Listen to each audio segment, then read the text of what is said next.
مين اللي قالك ان انت اما تنجح وتعمل حاجة كويسة الناس اللي حواليك هتسقف لك؟ في يا ابني ناس بتكرهك، والله العظيم في ناس ما بتتمناش حتى ان انت تطلع خطوة واحدة لقدام.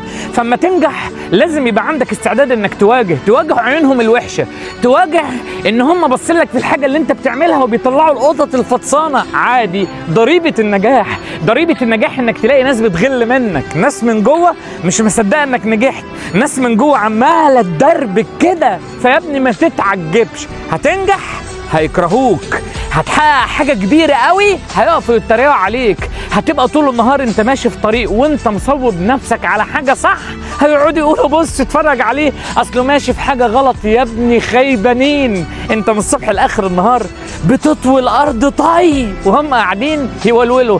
مش هقول زي مين عشان ما نزعلش حد، بس عايز اقول لك والله من الطبيعي انك اما تنجح تلاقي ناس كتير قوي بتهوهوا عليك، بس في الاخر هم هوهوا عليك عشان بس نفسهم يبقوا زيك.